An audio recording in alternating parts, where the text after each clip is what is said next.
TownHall Heroes.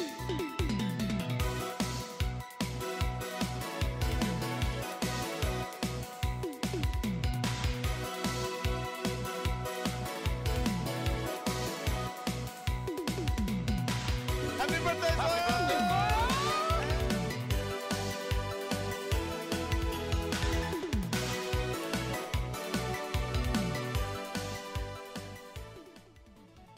Ladies and gentlemen, hello and welcome to TownHall Heroes, episode number 173.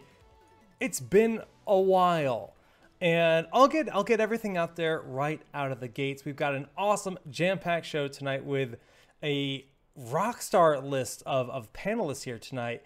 And you're wondering, why is this on the Solid Jake channel, not the Arcane 8 channel? Those eyeballs are gonna, oh, that is Kala doing that, calling them out right now. It is glorious. But Arcane 8, I've basically put it on hold for the time being. I've decided that I am spreading myself a little bit too thin by having two channels, the Solid Jake channel and then the Arcane 8 channel. There's not enough content to justify keeping that and running a show once every week or every other week or whatever it ends up being. So moving forward, all things are just going to be Solid Jake. This means YouTube. This means Twitch. So yes, the YouTube playlists are going to be spread out a little bit, but you know what? This is the most logical thing for me. That aside, I'm pumped to be doing the show again. And Dunkus, you did Dorm. You played video games. How have you been? What's new? Oh, you're good. You're good. Am I muted? No, you're good. So I've just, been muted and then doing Dorm, streaming, kind of chilling out. So Dorm concluded a couple weeks ago now. After that, I took a week off streaming and just totally took a break from kind of everything and relaxed. And now I'm back. I saw you went to like a lake with your dad. I didn't know there were lakes in the desert. Where'd you find that lake? Well, we built it. Oh. We just went out there, we dug up an entire lake by ourselves. Damn. For fun. Yeah. Solid. That's a day. Yeah. Bakery, you're stuck in a loop again. I know you love Chromie. I saw you tweet about her This the other keeps day. happening, dude. Like, god damn it.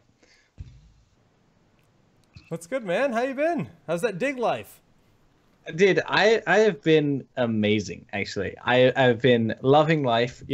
I've missed all the Heroes community, especially Dunkfin. Damn. Really felt like a big void in my life, but the rest of it has been really cool.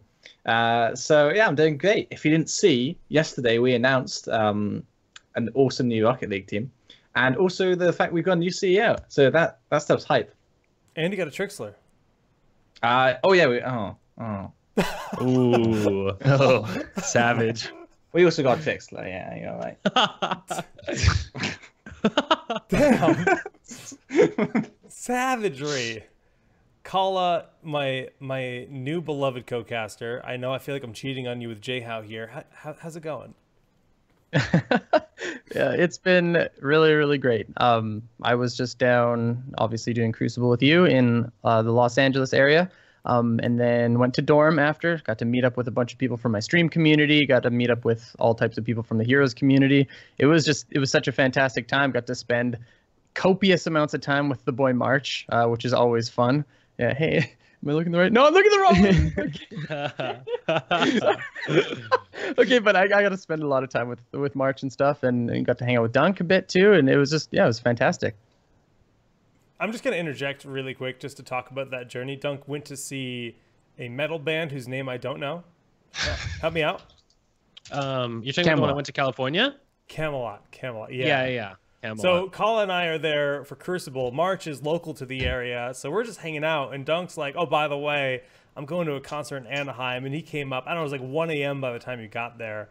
But that was like a magical night because, you go to Cast Crucible, it's not a LAN. I'm expecting to see Kala and the HGC staff and Kaldor and Tetcher in that setting. That's all I'm expecting to see. But the fact that we got March and Dunk in there, dude, it was a dream. It was magic.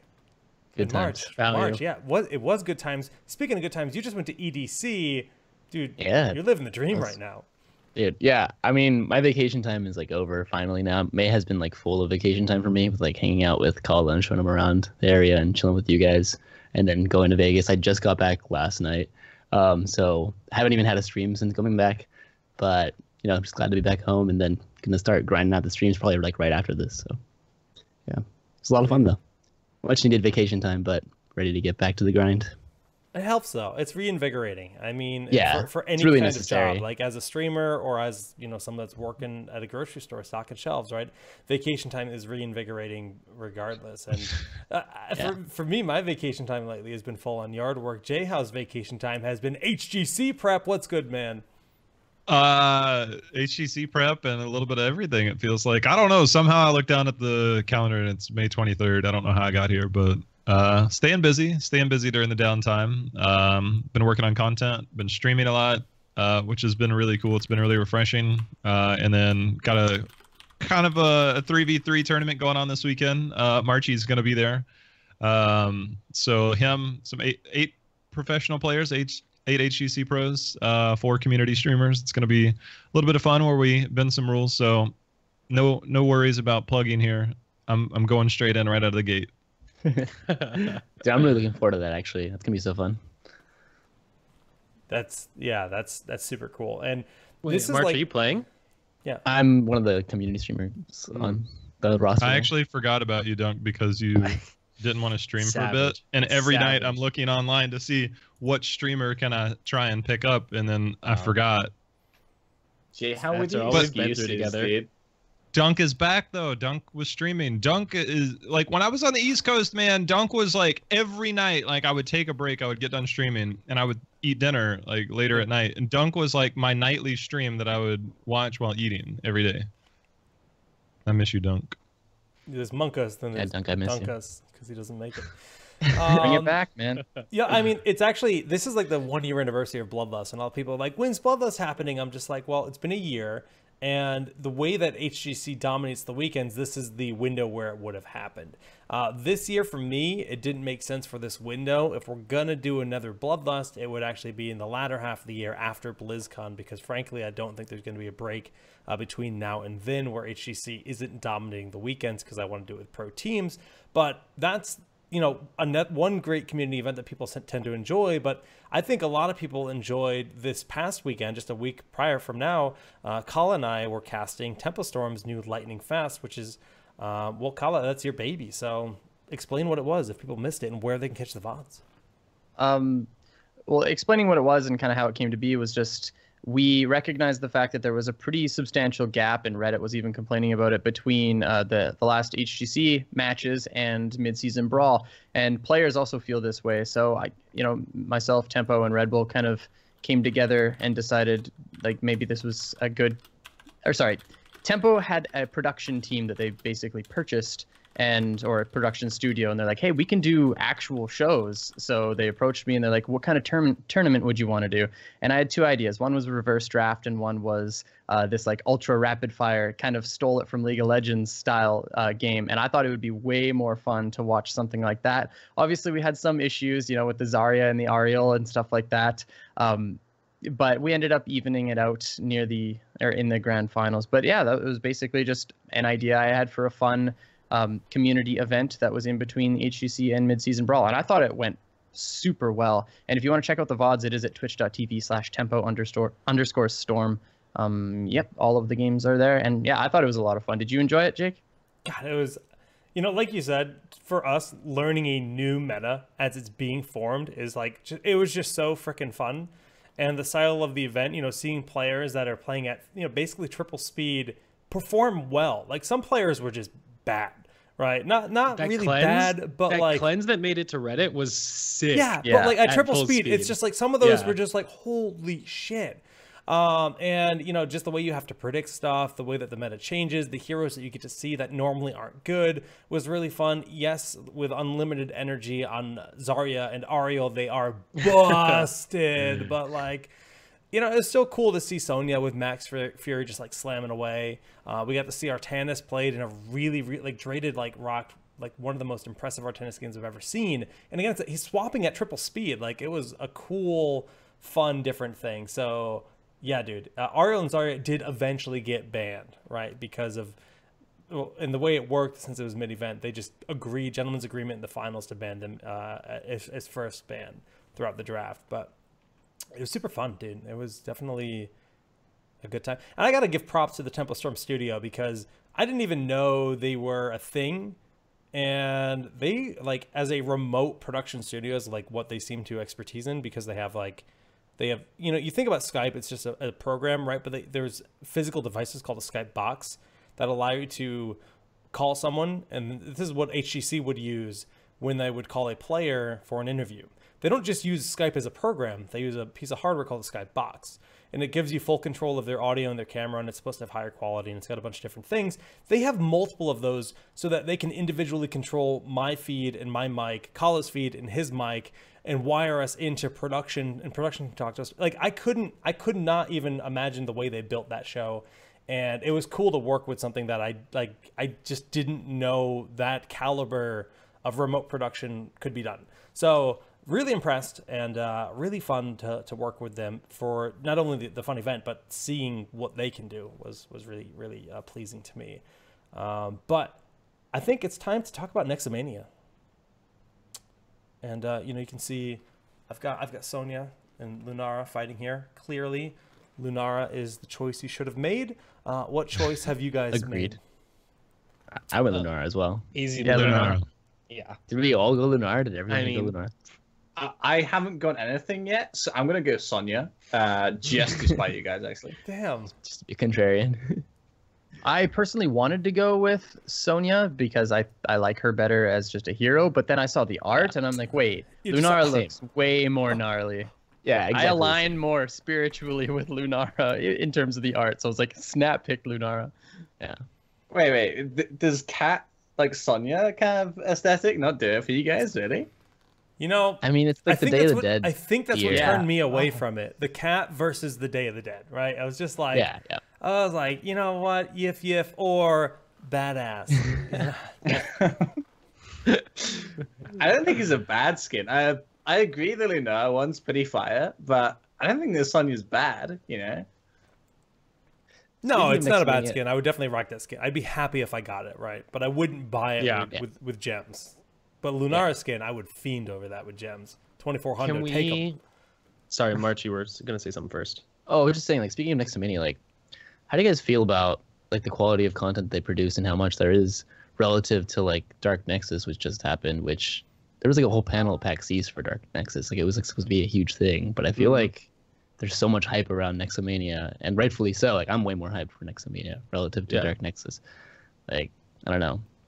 I think the most likely thing is just it's a like transition period where this is like the last thing that they already had planned and were doing, and then they were like, "Hey, let's make lore," and so it's like, "Oh, well, okay, let's just chuck Nexomania out there, and then everything else we do after that's going to be actual lore." Like, I would actually agree with that, because just looking at it, Nexomania there's way more content. There is Yeah. way, I mean, like it's the way Dark more. Nexus was super cool with like the loading screen. They've never done that before in the 4 years the game's been out. That was really, it was just badass to log in and be like, whoa, like so you just feel this new, you know, effect on the game essentially. But with Nexomania, how many skins are there? Like 8?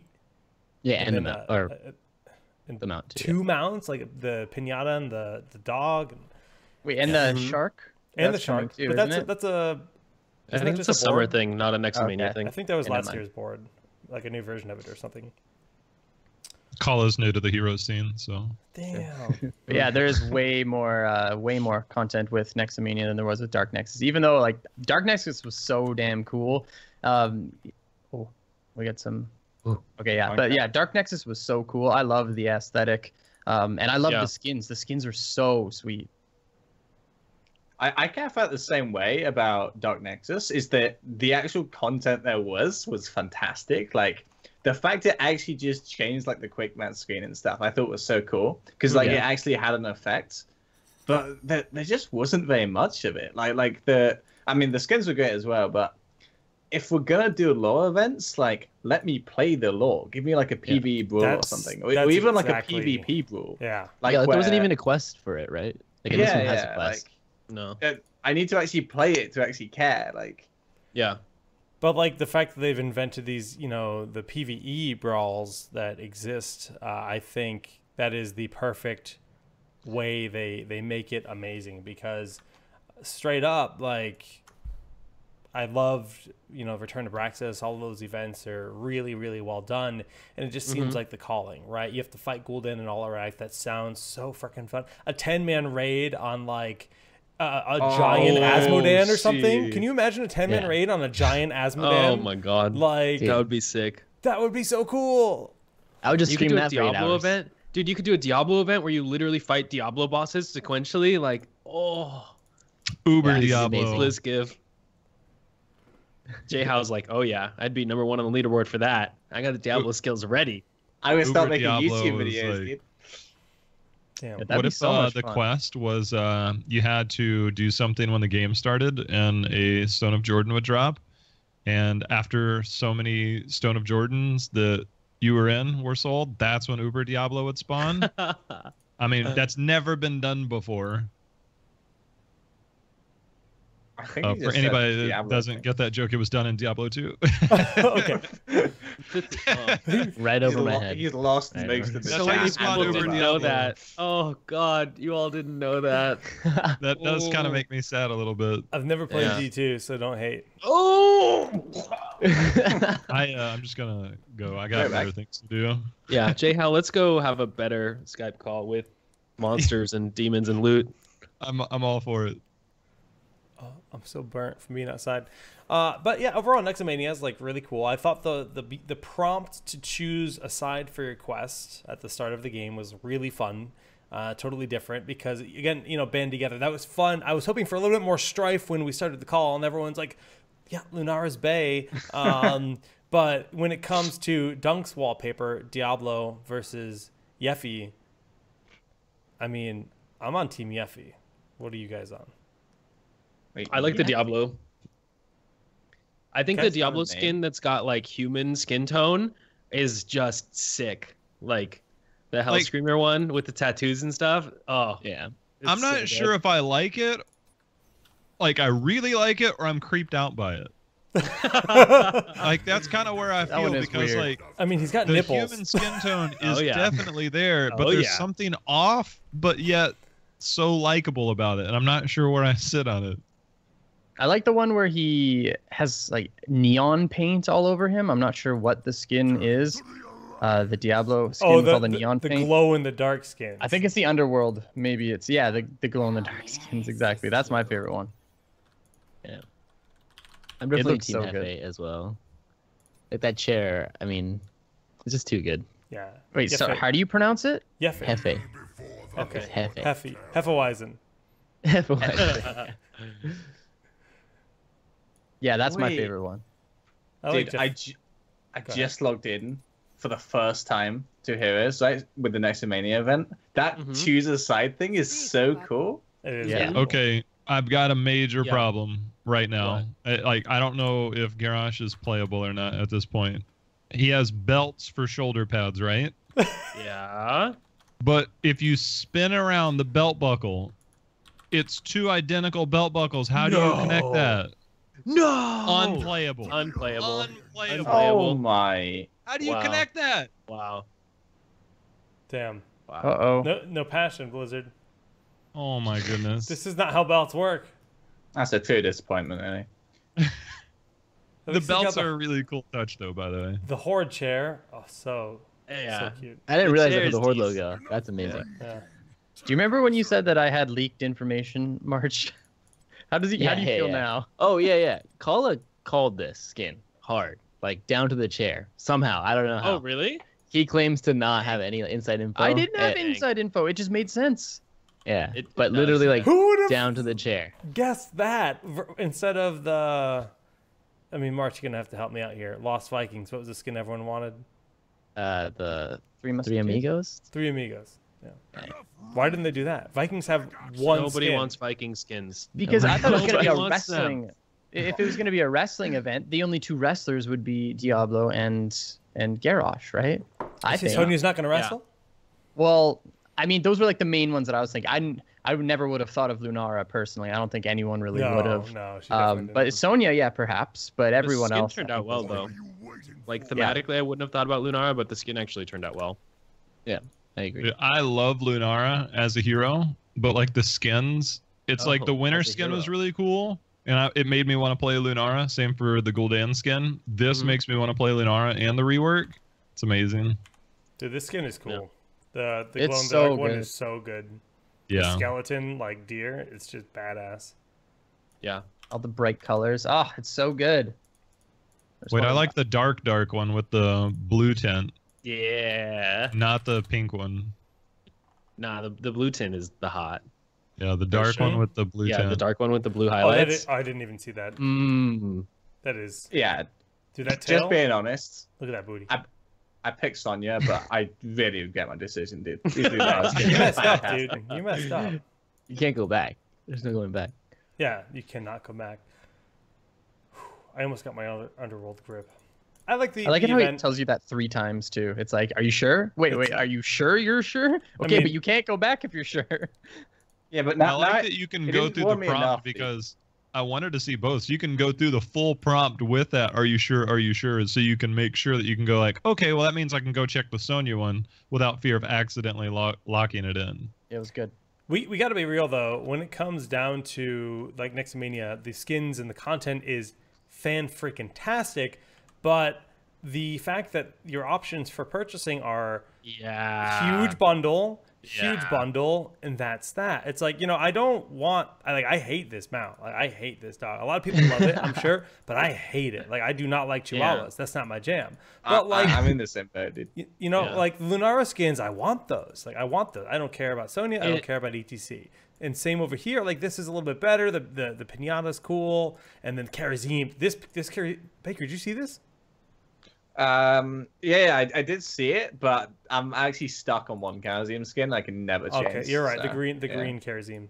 Yeah, exactly, Yeah. dude. But like J-Dragon, this one, like I'm tempted to drop the Gemarinos, but like at the same time, how many people actively play 3 different heroes to want to just exclusively get that?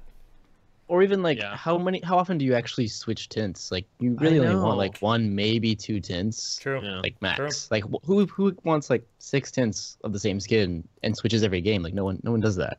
Right? Hey, I've People got do a that. really I didn't even cool- chat do I that. switch Jaina's tints every time I play her, so What? I don't know. But Damn. Jaina has so many cool like tints. Yeah, because Jaina has you know lots of tints. you've got normal Jaina, which is like super vanilla, and then you've got like sick armor Jaina, and then you've got Dreadlord Jaina. Dude, like No, Jaina's Thick just got Lord so many Jaina. cool skins. Dude. Ooh, the winter skin and the lunar skins are where I go to. yeah, Jaina's got too many good skins. Yeah, I could just Yeah. go thick Jaina on the sad cloud, and that's it. Right, I never Cloud, change most- it. I feel like Yeah. most people are like Sad just Cloud's the only one, mount in the game. I maybe thought. 2 combinations, and that's it. Yeah. Jaina's like seriously the exception though. Like, let's be real. Oh, right? yeah. Like Oh yeah, she- absolutely.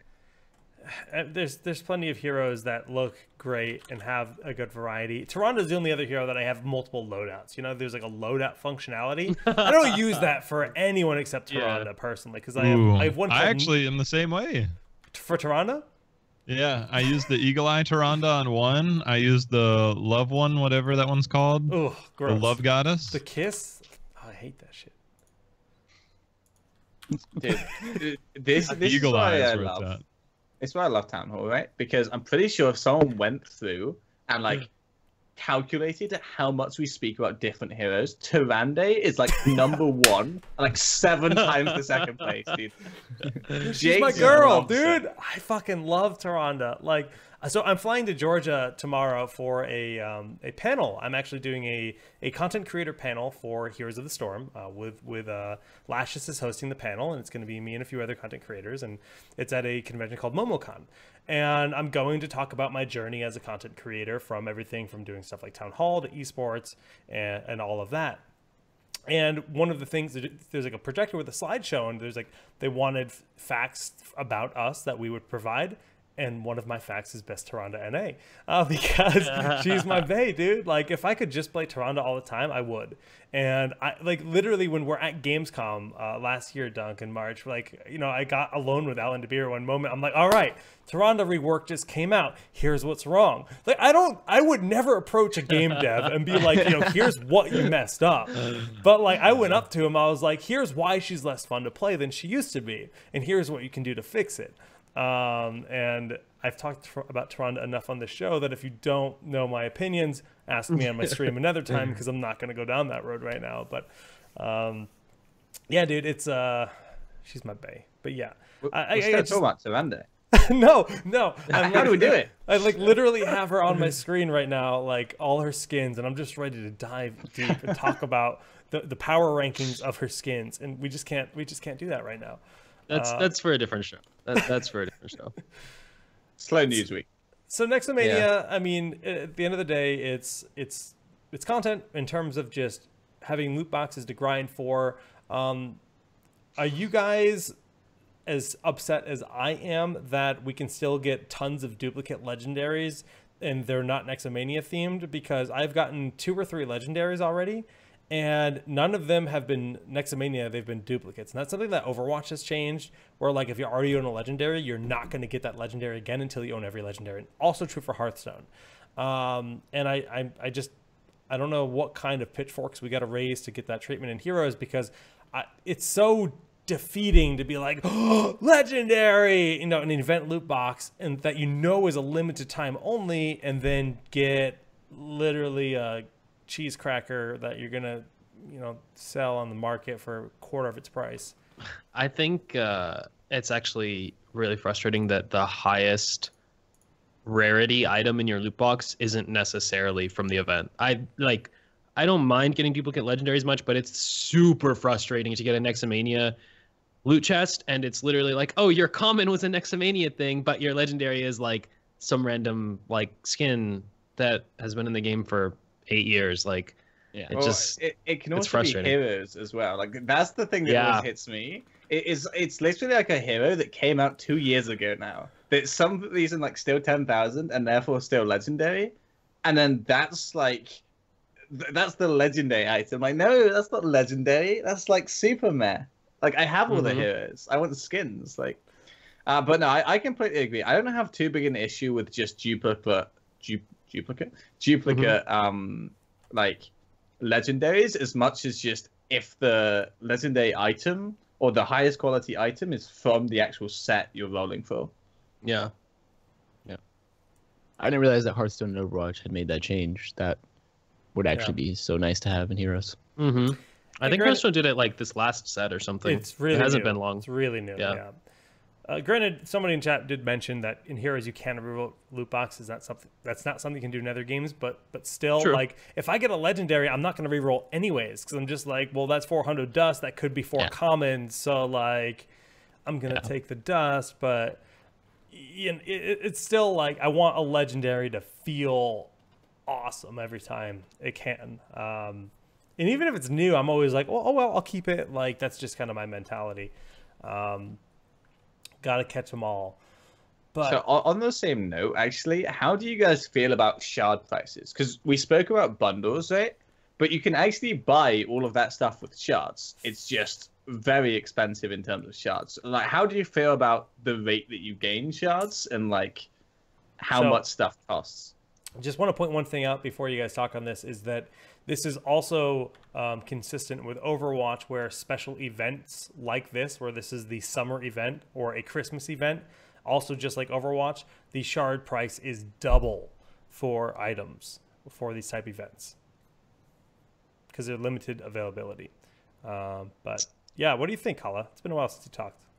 I don't know. Like, this topic is difficult for me because I don't even want to say it, but I've got the unlocked account, so I just all I do is just play with everything. I don't. True. So everyone's talking about this and complaining. I'm like, oh my gosh, I hope it doesn't come to me. Like, I just don't. I don't care. I'm actually if I'm in any boat, I'm in the same one as Dunk Train, where you're saying like you don't care if you get duplicates. It just sucks when you open up a specific like an event tagged box and then you get a legendary that's Zeratul or something. You Yeah. know, that's just like Yeah. some older hero sort of thing. So that's my only opinion about it. But aside from that, like I don't usually think too much on prices of skins or prices of anything I wonder why. event based. But yeah, that's How is the basically Hots my only 1%, boys? thought. It's 1%. F. That's I fair. think the shard prices are really expensive. I agree. Like, even if you're really judicious with your usage of shards and you only ever buy like one tint for characters that you really care about and stuff, like, I still can't afford to get like more than one skin for the next Mania event. It's just absurd. Yeah, I mean, it's the same thing with Overwatch. Like I said, my wife actually plays Overwatch a little bit here and there, and every time Christmas rolls around, there's always one skin she really wants, and she just literally spends months grinding for that. Naturally, the business model is they're hoping for people to buy loot boxes because that's how they monetize the game and make money on that, but there's a lot to save up for. You save your gold to buy new heroes, you farm your loot. I did a priming stream where I get, pro tip for future events like this, guys, when it's a different style loot box, you get heroes, within 150k of leveling, and you just leave them there. And, if you're willing to just grind quick match and just prime heroes or edge them if you want to be lewd, you just edge with your viewers and you farm all those heroes up to almost leveling, and you're good. Then they're ready to burst. So yeah, this patch comes out and you're just blowing loot boxes left and right. So anyways, I think the big difference between Heroes and Overwatch is the fact that in Overwatch, like, you kind of play every hero, or you play like a good amount, like maybe half the roster. In Heroes, if you play 20, which is high to have a hero pool of 20, then you do like 30% of the roster. Like, do you know what I mean? Like, so the fact that like, if you save it for months, then that's going to be a very special item because you're going to use that item a lot. Whereas in Heroes, like, you don't use it a lot because there's so many heroes to play. Stop. I'll go change my shirt, dang it. Hate you all.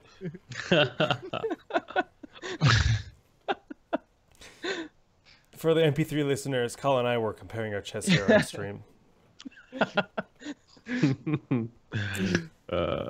Good stuff. I'm sweating. All right.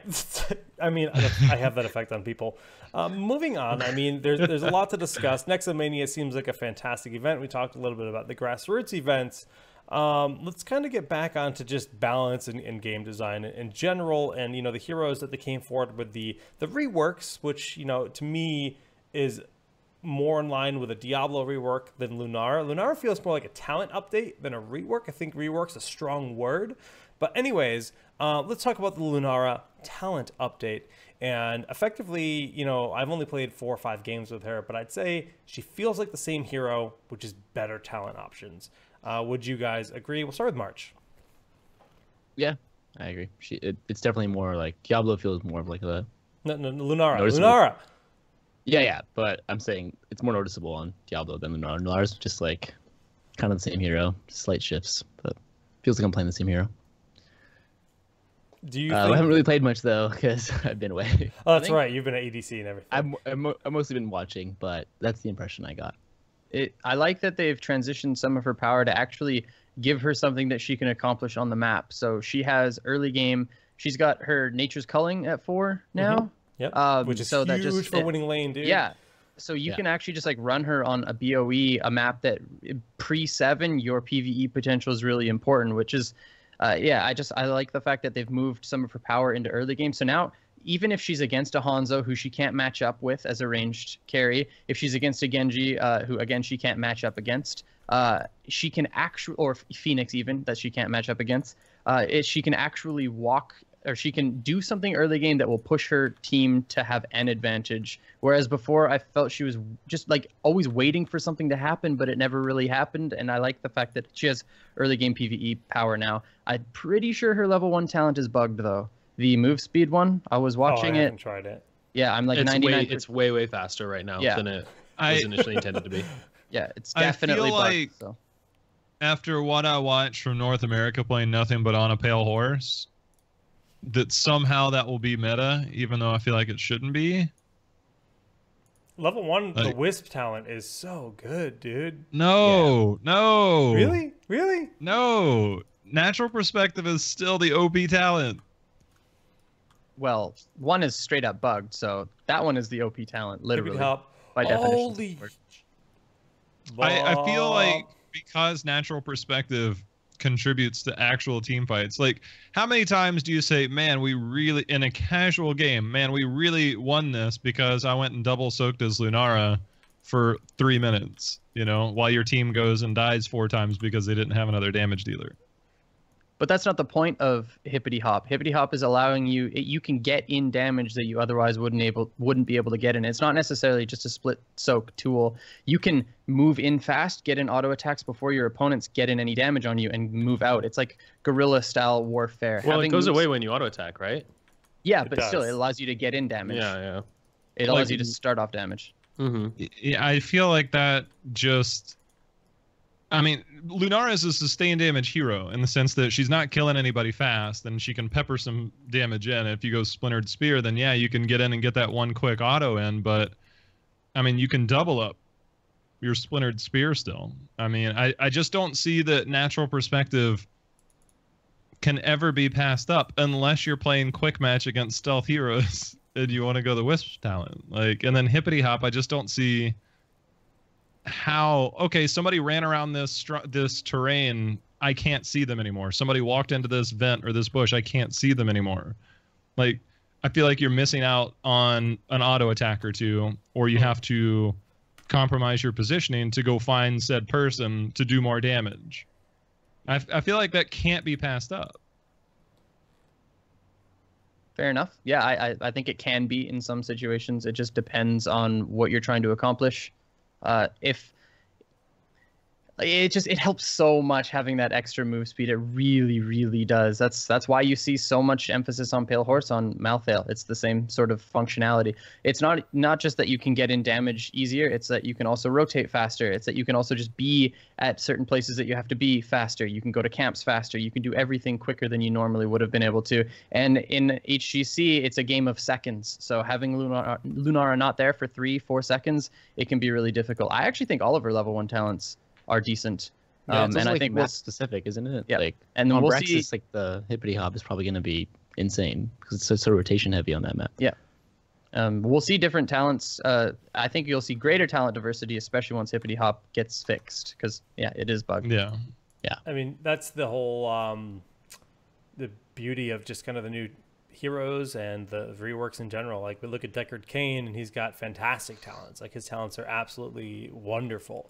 And I feel like the new Lunara, there is a merit for, variety, right? If I'm level 4, I have to think about it every time, right? Do I want to go for siphoning? If I'm, playing quick match or whatever, maybe I'm going to consider that because I have no healer. Definitely going to consider that. But Nature's Calling, in most cases, will end up being like the go-to. Nature's Calling paired with, Splintered Spear at 7, maybe you can go for a Leaping Strike. You have enough AoE to just burn through those minion waves, and you have fantastic clear, better than most, heroes can. And then you have burst damage with Leaping Strike, mobility. There's a lot of cool things that they brought to her just by moving her talents around.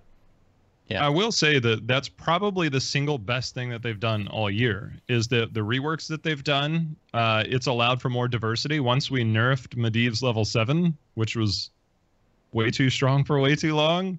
But once they started nerfing a couple of the OP talents, but you look at Deckard, you look at Medivh, you look at Lunara, you can see the diversity and the situational part. I think that's probably the single best thing that they've done. Deckard's probably the best example that we have so far of talent diversity, of saying, hey, this is incredibly situational, right? And it can be in many situations. I think that's the best thing. And I really think it's kind of the same for Lunara as well. They balanced a lot of level 1. Level 4, again, has different options. And I feel like each different one has different ways of playing. I mean, you look at her level 7 tier, like 1, do I want to do a lot of AoE damage, which is generally going to be yes. Do I want to try and do some increased damage on my Q, which is generally going to be no. But it has a place. And then Wild Vigor, I still don't like that talent. And I think it's a trap talent. But I think that if you're I don't know. If you're trying to do single target damage, then I guess that's it. But I still don't really like it. Okay, what you just said there, that's my heart and soul, man. I got to talk to Kyle Dates, and I just discussed how happy I was with Deckard Cain, because I feel like there's no Deckard Cain build. And the fact that that's true, I think, is the best possible thing for any heroes. You should have to select your hero, change your talent choices based on the map and the composition that you have and the composition you're against. All talents should be viable in some way, shape, or form. And you're totally right, dude. The fact that Lunara now kind of has that at her level 1, her level 4, dude, that just gets me so fired up and excited. I love that so much. And if they do that moving forward with their reworks, I think we can all be extremely happy. Obviously, community. always been their goal from the beginning. They're just getting better at making heroes, straight up. Like the team is kicking ass with their recent hero releases and their reworks, and they're just making more compelling, more exciting talents and just builds in general for the heroes. And I think that's why the game's getting more fun, in my opinion. But so anything else on Lunara you guys want to talk about, or can we move to Diablo? One more thing, actually, about Deckard. I just want to, take a real moment here to appreciate Kyle Dates for being an amazing hero designer. Yeah, absolutely. Shout outs to Kyle. Is he here? Is he in the chat? No idea. I don't think he watches. He probably hates us. But I bet his kitty once. I love that hero, honestly. Super fun. I think really relevant and just really well done. Feels like the old man. Somebody in chat prompted abolish magic, level 13 Lunara. Yeah. Yeah. Pretty busted. I love it. I love it. I think it's great. I think the fact that they put it at a point in the game where, it's going to be more relevant. Like, level 20, it's super important to be able to cleanse something. But now it's a tool that you have from 13 to 20. So you can use that tool to strategically close out the game instead of just win a single team fight that closes out the game. I think it's fantastic. It's very dry and appropriate, too. Yeah. I don't know. I think it fits her thematically and just feels like a really nice power spike. But are you going to grab it every game? I mean, you're going to grab it in a lot of games, but you're not going to grab it every single game, which is great. Yeah. That's why greater spell shield against the Tracer, OP. Oh, Pulse Bomb? Yeah, you want that so bad. Exactly. So it's a really compelling tier with, powerful option like that. Greater spell shield's amazing. But let's move on to Diablo, who had a little bit more of a, I would say this is a full rework, right? Lunara was more of a shuffle in terms of talents. Diablo, they fundamentally changed some things about this hero, the way that his fire stomp works, just the way that he's completely different in terms of play style. He feels like less of a like I'm gonna blow you up bruiser with % damage and more of a sustained tank based on my games played. I will say I feel sad because I feel like I'm not just bodying nerds left and right when I'm Diablo. I'm just kind of living through the carnage and the suffering, and he's that Diablo boss that 5 wizards are trying to slay and they just can't kill him, right? That's what he is, which is cool. But Dunkus, tell me about Dibbles. So I actually found it really curious that they decided they wanted to go back to Flame Stomp shotgunning. It doesn't really make sense. But then whatever, not a huge deal. I think the problem is he's just undertuned right now. Like his win rate is somewhere around 40%-ish, which is absolutely abysmal. Like you're talking Medivh, like lower than Medivh style win rate, and Diablo is not the kind of character where you can make an argument that he is like not good in uncoordinated games or whatever. That's just not true. So I think they probably just missed the mark on the numbers, if I had to guess. Yeah, is why he feels bad right now. He's definitely undertuned. I think the other thing is he went from being an easy to play hero to being, in my opinion, a difficult hero. So that would also have a big effect on the win rate, because like people who are bad at him, who used to play him and get away with it, are now playing him and getting smashed. I mean, the fact that you can W and then flip them away and get 0 value on your W is like, people make that mistake all the time still, right? So I agree. That's definitely. It really feels like a new hero. Like, it is completely different. I do worry. So a lot of what I look at with heroes is going to be HGC related, because that's obviously what I do quite a bit. I worry that it's going to be like, what was it, September or something last year? Garrosh got changes, or late last year, everybody's like, all right, dead hero, nobody's going to play this hero again. And the first half of this part of HGC, like, nobody was really playing him, and then all of a sudden, like, the Western Clash and Eastern Clash happened. And then Garrosh, by the way, has the single highest win rate of all tanks. And everybody's like, well, a dead hero, he's been changed. He's completely different. It doesn't function the same. And I really wonder, like, because Diablo can stack up so differently and against double warrior meta, which we are constantly in, like, is Diablo actually really this week and undertuned for normal play? Probably. But I worry about where he will be when it comes to the competitive scene. The other thing is this makes Garrosh even stronger, man, and I don't like it. Like, Garrosh is so broken right now. It definitely puts him on an island. That was Diablo was used as like a response to Garrosh, because Diablo could one-shot Garrosh, or like put Garrosh in a position to be one-shot. And I actually think that Diablo is fine now. I don't think he's undertuned. I just think it's a big portion. The reason why he's being played poorly is people think that you can play him the same way as you played him before.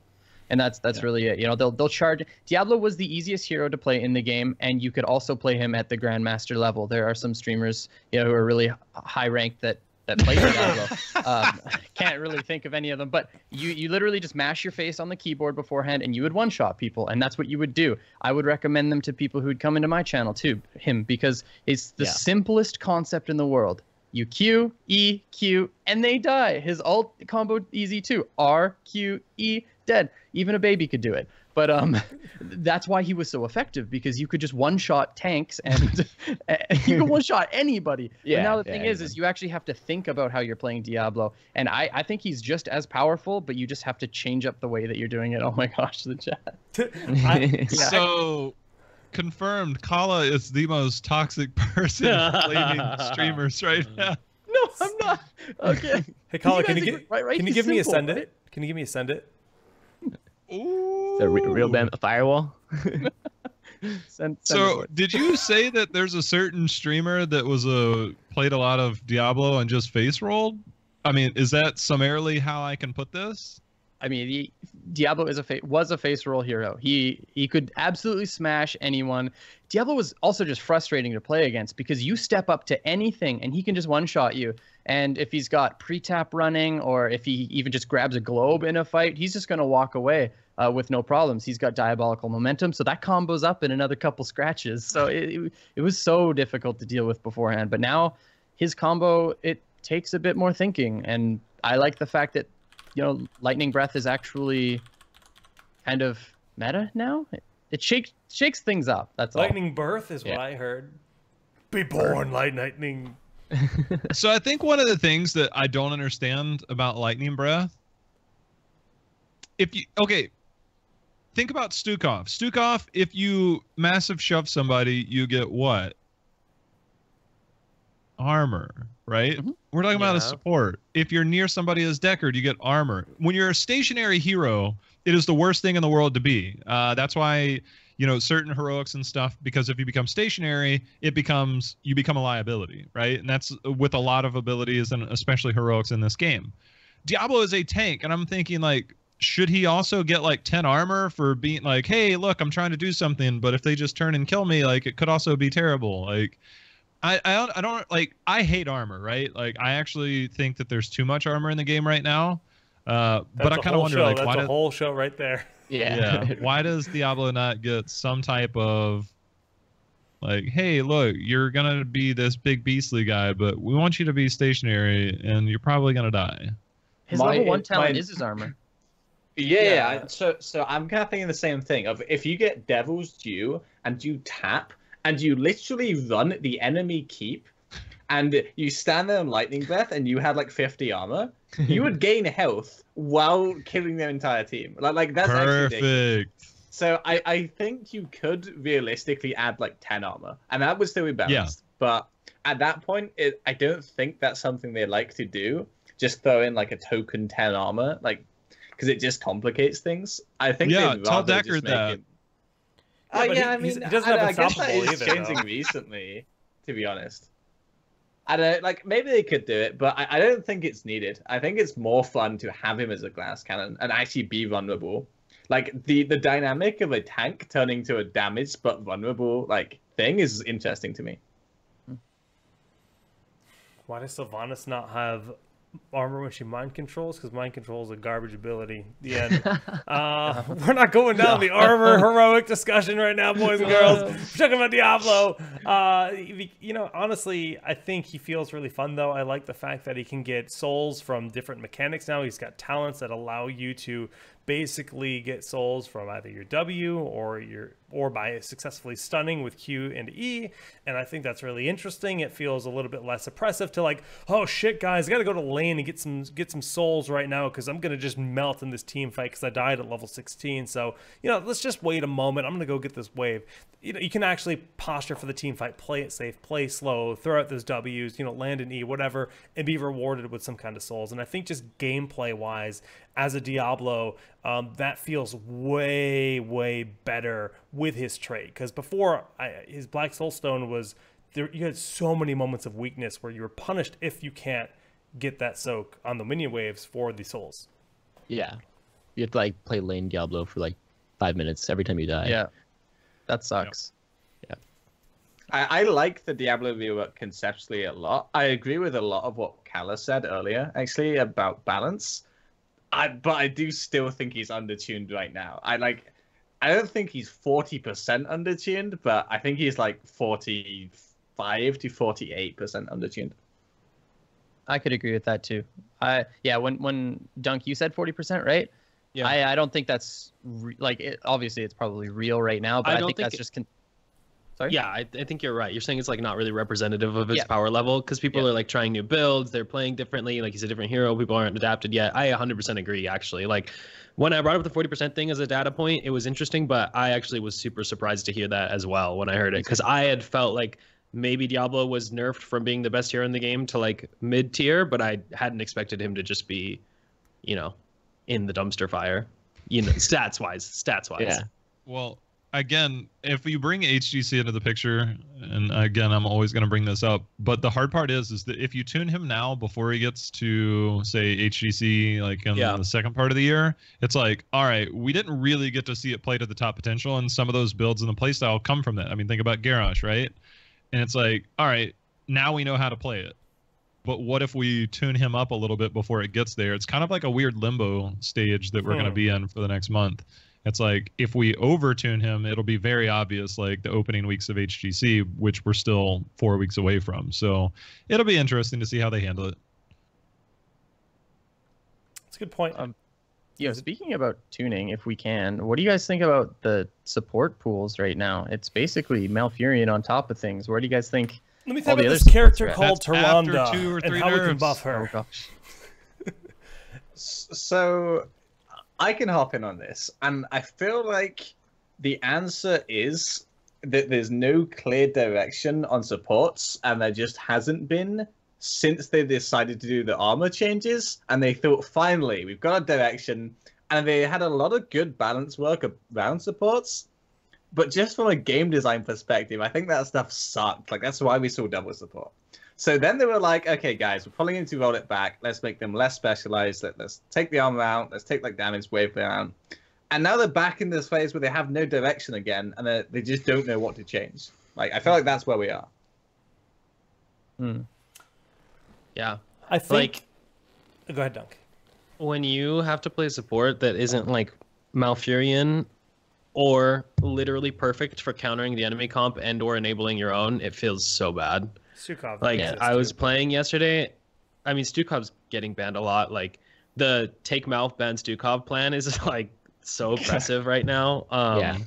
But, like, there were so many games yesterday where I was just, like, literally looking at the support pool and I'm like, all of these heroes are trash. They have Malfurion, Stukov is banned, and none of these heroes fit. Like, I was playing a lot of Alexstrasza, I guess, yesterday. She feels playable, but like some situations, I don't know. Yeah, she's you don't like the old man. Yeah. How do you guys feel between Dunk and Bakery? How did you guys feel about the recent Ariel buffs? Like, we've seen a little bit less dive in compositions as of late, and once Genji finally gets balanced, does Ariel actually have a place? So the thing about Ariel is always going to need a battery, though. She's literally by design Lunara a hero. Phoenix come to mind. Yeah, but she's a hero that's by design compositional, right? She's never going to work with just anything, right? She needs a decent battery. Some compositions don't want to run with a consistent stream of energy flowing in. Lily. I honestly think feel Lily like is that's underrated. the go-to, dude. Yeah, I mean, Lily's like the highest win rate or second highest right now. Dude, I feel like Lily's solid and like yeah, people. that's the terrible thing. Is Push like down to 4. Oh, you hate hearing that. You hate to see That's it. awful. You hate to see it. I think Ariel's great. With her recent changes, I think she's among the top of the supports. And Yeah. I would agree with you most of the time, Jake, when you say that she's composition based. But I think that there are so many heroes now that fit that role of a battery that it doesn't matter as much before. Back in the day when Gul'dan had kind of just been released, yeah, maybe that was the case. You had like Vala and Gul'dan. Maybe point. you could flirt with a Kael'thas, but now it's like, yeah, you can have Phoenix, you can have Lunara, you can have Hanzo, you can have all of these heroes that act as a battery, and no reasonable way to ban them all out. We do need to point that I don't think Hanzo's scatter build is going to be the Ariel battery you're looking for. If you're looking to play with an Ariel, I don't think that's the build. I mean, Why he's is going to lose that? scatter shot soon anyways because he lost in Overwatch. In competitive, I mean, I think I'm getting reliable scatters. At most other levels, I don't think I'm getting reliable scatters for energy. And with slow auto attacks, I'm completely dependent on my ally hitting scatter arrows consistently in order to have hope. What would you prefer then? Redemption. Redemption? But ooh, that's so scary, man. Redemption. You can still go Heroes- scatter at 4 and 7 if you want, but I think the attack relying range on nerf, though? teammates. Huh? Redemption. Yeah, is that so sounds scary. With the attack horrifying. range nerf on Hanzo nowadays, like there's so It many is comps tough, that but he's just still what 6.5, which is still Rainer level, which is we all know is OP. later. Yeah. For real though, like we're seeing all these reworks, and I really like all the ones we've seen. But I think there's like a few supports that just like Brightwing, for example. She's got phase shift build or bust. Like Brightwing doesn't exist outside of that. She is desperate for the rework, and I think by getting 2 more supports back in that pool of like they kind of work anywhere, whether they can somehow tune Rhaegar to make Rhaegar feel good enough to not just be the dog that's at the back of the pack, just not at all let him fighting, ult biting himself. once in a Let him while. ult Yeah, himself. yeah, let him ult himself. Maybe that makes a difference, right? Give him space boots and let him teleport through lanes. I don't know. Give him something. I want that more than anything. I think that would seriously change the Space support boots? landscape. Yeah, space boots. Yeah, no, but self-ancestral. When that change happened, I'm like, this is not the right move for Rhaegar. The cool thing about him, and that's why I loved playing him, because I am the furthest thing from a support main. I play tanks and I play ranged assassins. If I have to play support, I loved playing Rhaegar because at least you could get the duel. At least you could be the one initiating the wave clear, initiating fights. Like, yeah, I see Dunk, you're like, lighten up, dude. You're just like, Rhaegar's your boy. Like, it feels good to play Rhaegar, and now it just doesn't. And I really hope that they kind of change that back, because if they do, it will single-handedly push him into meta. I just hate how they're like, no, supports can't be aggressive. It's like, why? Why not? Rhaegar is like the aggro support. Kharazim and Rhaegar, they're like the aggro supports that can kind of go in and finish the kill, and it feels so good to do that. Feral lunge in, drop that totem, whatever. And like, if I'm gonna feral lunge in to drop an Earth Grasp that could let my team win the fight, set up, and like kill, but Ancestral is what I need to live through that and make that play worthy, like, I can't make that play then. Otherwise, I have to be like, all right, ETC, well, you're out of position right now, so I can't protect you, but I can Ancestral you after we've missed our opportunity. I don't know. I agree that something's about Rhaegar. A very small change could make him feel spicy. I don't know if I'm the exception here, but every single change they've made to Rhaegar since the self-ancestral nerf, I've been like, no, the other direction. Like, please, like, I don't know what it is, but like maybe I have a really different idea for the hero, but I don't know. Like, I just want Rhaegar back, dude. And do you want to know something insane that I worked out like the other day? Vhagar has actually been in the game longer without being able to self-ancestral himself. No, don't say No, don't say that. I don't want to hear that. Don't say those things in your microphone. Okay, so I think we can all agree that the Lightning Bond talent at 1 was pretty broken, right? Oh yeah, that was Yeah. totally busted. Yeah. It is clear in his So marks if you and- take that out and maybe put the self-ancestral back in, I will say that Rhaegar does sit at the 50% win rate, and in competitive, But- he was at the 50% win rate, so it's not like But- he's terrible. Self-ancestral did not change his win rate one bit. It literally Yeah. changed by 0.02 or something. Like, it just And I didn't would say move. that if they took the Lightning Bond out and put the ancestral back in, I'd say that that would be a very fair exchange. Might even lower his win rate actually, because that means he's Yeah. going to see more games and you going get a better in. sample size. Yeah, exactly. Like the thing is if you get Rhaegar, that means you're especially in the HGC sense, and I'm sure like those who have drafted in that sort of environment can agree. If you're picking Rhaegar in this current meta, that means that you are trading out higher tier picks in the beginning of the draft. So you're picking Rhaegar on the latter half, which means you have strong heroes in the beginning of your draft and you round it off with a weaker support, which is Rhaegar right now. So even though it's 50% win rate, that doesn't necessarily mean it's because of Rhaegar. It could be the fact that your first picks are Garrosh and you've got Hanzo as well. You know, like you have a really strong first portion of your draft.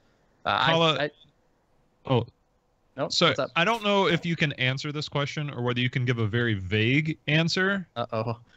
But how would you say that Deckard is underperforming, doing okay, or doing pretty well, or whatever adjective you want to use? Like, is that something that you can comment on, or would rather not at this time? I don't think I can. Okay.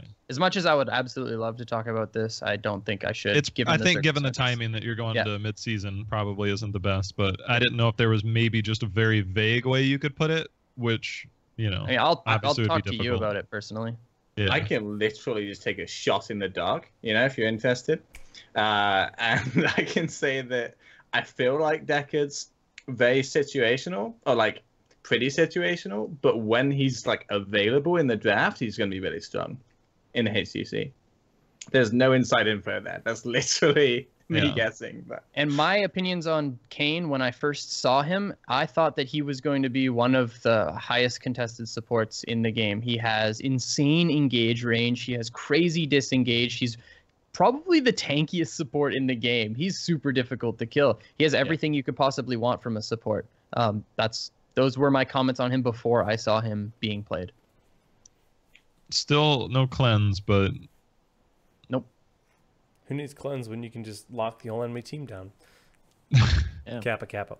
I don't. Yeah, Kane's going to be interesting to see in competitive. I'm very excited for that actually, because he does feel like he's on the upper half for sure when it comes to them, but he doesn't feel like a Malfurion that's just guaranteed control. Like Roots is like more of a snap. Look, there's a root. Whereas his thing's like, I'm drawing you guys a pretty picture. Cool, my triangle slows you down, but it took me a minute to get it there. It's not the snap effect, right? And although in some situations it's going to be great, Roots are literally persist for the same amount of time, pretty much zoning out smaller paths that exist in a lot of maps, but they still have that snap impact of being a follow-up.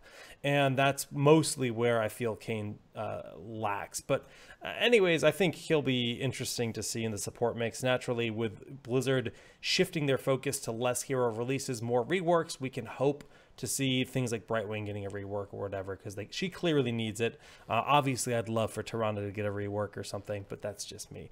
Or maybe it's not just me. Dunk, would you like I Tyrande? still think Tyrande is super underrated. She has her spot. you know, actually, I don't know how many more topics we have.